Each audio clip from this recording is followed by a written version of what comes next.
बच्चों हम पढ़ रहे थे यहाँ पे क्लास 11 का 12 नंबर का चैप्टर जिसका नाम है क्या, कार्बनिक रसायन आधारभूत सिद्धांत और तकनीकें। और आज की क्लास में हम बात करेंगे यहाँ पे नामकरण की पद्धति के बारे में, जो कि हम पिछली क्लास में भी देख चुके हैं। कुछ नियम हो सकता है कि उन नियम के जो एप्लीकेशन है, उन नियम के अनुप्रयोग है आप ना कर पाए हो, लेकिन अब मैं यहाँ पे आपको नियम तो बता ही चुका हूँ। अब धीरे धीरे करके मैंने यहाँ पे क्या किया है, जितने भी नामकरण है उनको यहाँ पे डिवाइड कर दिया।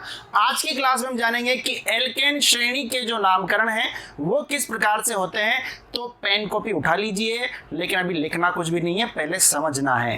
क्लियर है इतनी बात? तो बढ़ते हैं कहानी को लेकर के आगे। आइए बात करते हैं एल्केन के नामकरण की। एल्केन के नामकरण की यदि मैं बात करता हूं तो सबसे पहले देखिएगा, यदि मैं बात करूं यहाँ पे तो नामकरण किस प्रकार से होगा, ध्यान देना भाई। अच्छा जी, जैसे कि मान लीजिए कोई भी प्रतिस्थापी है, क्या बोला मैंने, कोई भी प्रतिस्थापी है जो आसपास वाले आजू बाजू वाले खिलाड़ी होते हैं, ठीक है, उनका नाम किस प्रकार से लिखा जाएगा, तो उनको नामकरण में सबसे पहले लिखा जाएगा। पहली बात तो आप ये ध्यान रखो, ठीक है। सर किस प्रकार से लिखा जाएगा, ध्यान से समझो, जो उनकी स्थिति है, ठीक है, नंबर में जो उनकी मिनिमम नंबर में, आपको पता है कि जो प्रतिस्थापी होता है उसको हम न्यूनतम क्रमांक देते हैं, पिछली क्लास में आप अच्छे से जान चुके हैं, ठीक है। तो न्यूनतम क्रमांक आप लोगों को देना है। तो उसके पहले क्या करना है, तो उसके पहले जो श्रेणी है सबसे लंबी वाली कार्बन की, उसका चयन करना है। प्रतिस्थापियों की संख्याओं को न्यूनतम अंक कहाँ से मिल रहा है, उधर से हमें स्टार्टिंग करनी है। क्या इतनी बात क्लियर? ठीक है, आगे देखो। अब देखो प्रतिस्थापी का जो नाम है, ठीक है, वो कुछ भी नाम हो सकता है। मान लीजिए यदि एक कार्बन है तो मेथ वाला ग्रुप होता है, दो होते हैं तो एथ वाला होता है, तीन होता है तो प्रोप वाला, फिर ब्यूट। इस तरह से कहानी आगे बढ़ती रहती है, आप पिछली क्लास में जान चुके हैं ये चीजें। अच्छा, अब देखो उनकी जो स्थिति रहती है उसको उसके आगे लिखा जाता है, उसके बाद में जितने कार्बन होते हैं उसके आधार पे मेथ, एथ, प्रोप, ब्यूट जो भी है वो आप लिखेंगे, और उसके पीछे एक यहाँ पे YL लगाया जाता है। क्या लगाया जाएगा, YL लगाया जाएगा। फिर मुख्य श्रृंखला जो रहेगी उसका नाम लिखा जाएगा, और उसके पीछे क्या लगा दिया जाएगा, N लगा दिया जाएगा। एल्केन से मतलब आप देख सकते हैं एल्केन में क्या होता है, N, ठीक है। यदि आगे हम बात करेंगे तो एल्कीन के बारे में भी जानेंगे, एल्केन के बारे में भी जानेंगे, वहाँ पे इन और आइन हो जाता है। क्लियर है, यही डिफरेंस होता है। अब जैसे कि मान लीजिए आपके सामने लिखा हुआ है CH3 CH2 CH2 CH3, ठीक है। यदि मैं इसको यहाँ पे एक्सपेंड करना चाहूँ तो ये कुछ इस प्रकार से लिखा हुआ है, CH2 CH2 और ये CH3। आप नामकरण कैसे करेंगे, थोड़ा ध्यान से देखना भाई, आप नामकरण कैसे करेंगे। इसमें देखो सबसे पहले देखा जाएगा कि सर कार्बन की सबसे लंबी श्रृंखला मुझे देखनी है, तो आपको नजर आ रहा है सर ये तो सीधी श्रृंखला है, इसमें तो कोई दिक्कत नहीं होगी, किधर से भी नामकरण कर लो, किधर से भी नंबरिंग कर दो, क्योंकि प्रतिस्थापी यहाँ पे है नहीं। तो मैंने कर लिया 1 2 3 4, ठीक है। अच्छा, क्या आपको यहाँ पे कोई प्रतिस्थापी आसपास वाले खिलाड़ी, आसपास वाले क्या पड़ोसी दिखाई दे रहे हैं क्या? बिल्कुल नहीं दे रहे, ठीक है। तो उनके बारे में तो बात ही नहीं करनी, यानी कि ये वाली स्थिति तो हमारी होगी नहीं, ठीक है। हमें मतलब किससे, सिर्फ इससे। अच्छा, एल्क का मतलब क्या हो गया कि कितने कार्बन है, आप देखेंगे यहाँ पे 1 2 3 4, 4 कार्बन होते हैं तो क्या बनता है, 4 कार्बन होते हैं तो क्या बनता है, 4 कार्बन होते हैं तो भैया ब्यूट बनता है। क्या बनता है, ब्यूट, ठीक है। तो ब्यूट तो ये होगा ही होगा, प्लस क्या लगाना है, N लगाना है, तो ये क्या हो जाएगा भाई मेरे, ब्यूटेन, जो कि यहाँ पे आपके सामने लिखा हुआ है, इसका क्या नाम हो जाएगा, ब्यूटेन नाम हो जाएगा। अभी प्रतिस्थापियों की मैं बात नहीं कर रहा, ठीक है, प्रतिस्थापी की भी आगे बात करेंगे। क्लियर है, आगे बढ़ो। यदि हम बात करते हैं यहाँ पे तो ध्यान से समझना। अगला देखो आपके सामने लिखा हुआ है CH3 CH2, लेकिन कितनी बार आ रहा है, 3 बार आ रहा है। तो इसको यदि मैं एक्सपेंड करके लिखना चाहूँ तो इसको किस प्रकार से लिखूंगा, ध्यान से समझो भाई। CH3, अच्छा CH2 कितनी बार है, 3 बार है, 1 2 3। अच्छा, उसके बाद में क्या है भैया, CH3, तो आप नंबरिंग कर लो किधर से भी, क्योंकि प्रतिस्थापी है नहीं, कोई दिक्कत वाली बात नहीं है। 5 कार्बन है, 5 कार्बन को क्या बोला जाता है, अच्छा प्रतिस्थापी नहीं है तो प्रतिस्थापी का नाम भी नहीं आएगा, ठीक है। मुख्य श्रृंखला में कितने कार्बन है, तो आप बोलेंगे सर मुख्य श्रृंखला में 5 कार्बन है, 5 कार्बन को बोला जाता है पेंट, और पीछे लगा देंगे N, यानी कि ये क्या हो जाएगा, पेंट प्लस N, यानी कि इसको क्या बोल दिया जाएगा, पेंटेन, ऐसे भी लिख सकते हैं, ठीक है, या फिर आप पेंटेन भी ऐसे भी लिख सकते हैं, दोनों सही हैं अपनी जगह पे। क्लियर है, कोई भी दिक्कत, कोई भी समस्या नहीं है।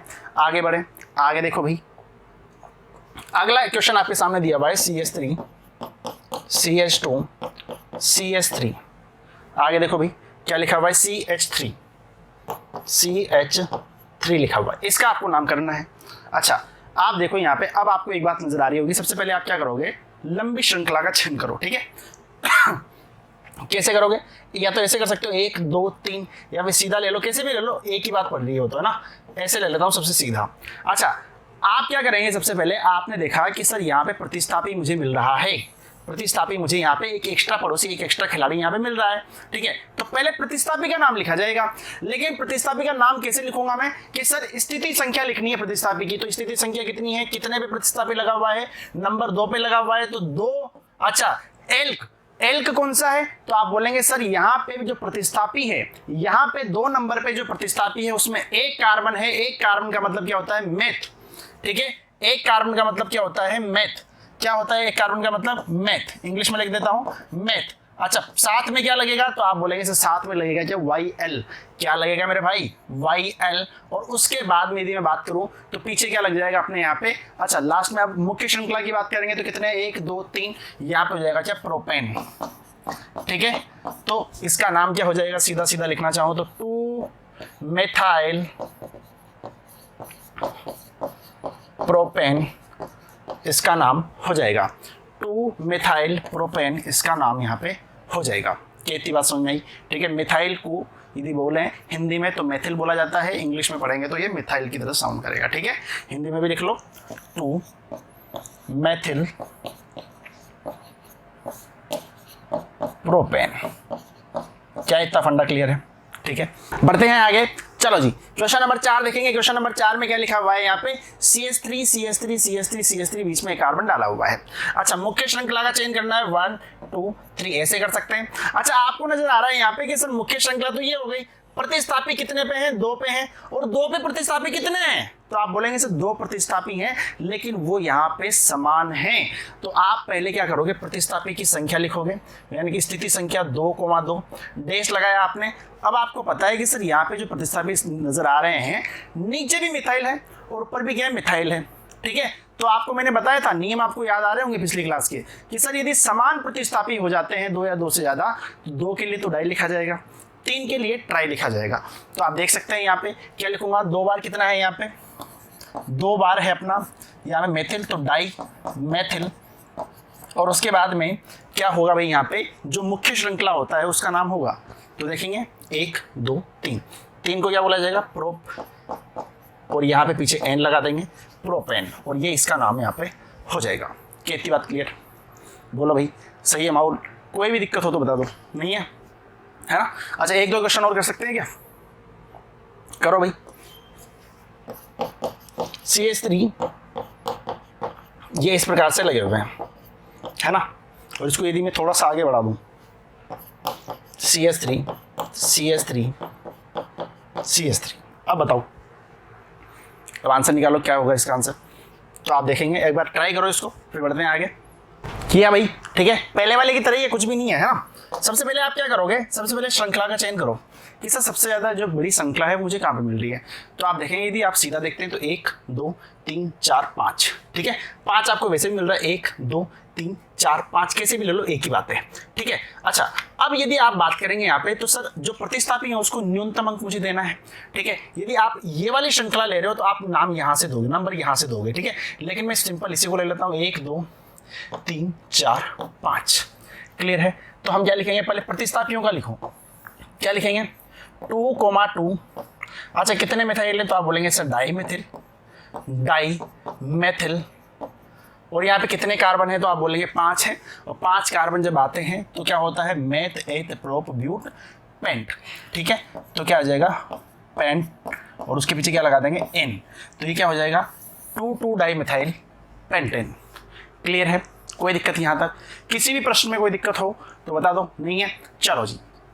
तो एल्केन जब भी होएगा, ठीक है, तो उसका नामकरण हम इस प्रकार से करेंगे। अगली क्लास में आपको सिखाऊंगा मैं कि एल्किन का किस प्रकार से किया जाता है, उसके बाद में एल्काइन का, फिर उसके बाद में क्रियात्मक समूह की तरफ हम गमन करेंगे, ठीक है। ताकि एक एक जो छोटी छोटी चीजें हैं वो आपके दिमाग में पूरी तरीके से क्लियर हो जाए कि हर तरह का आप नाम यहाँ पे लिख सकें, ठीक है। विशेष प्रकार के भी देखेंगे, तो नामकरण में तो 1% भी टेंशन लेने की जरूरत नहीं है। जो भी आपको नहीं आ रहा है वो वाला पार्ट प्ले करो और उसको देख लो। एल्केन में दिक्कत है तो ये वाला पार्ट, एल्किन में अगला वाला पार्ट, ठीक है। यानी कि पूरी की पूरी 1-2 घंटे की वीडियो नहीं है, 10-10, 5-5 मिनट की वीडियो है, जिनमें आपको अच्छे तरीके से एक एक नामकरण क्लियर हो जाएगा। क्लियर है, बशर्ते आपको पूरे नियम याद हो, जो कि मैं पिछली क्लास में पढ़ा चुका हूँ। ठीक है जी, तो मिलते हैं अगली वीडियो में। धन्यवाद।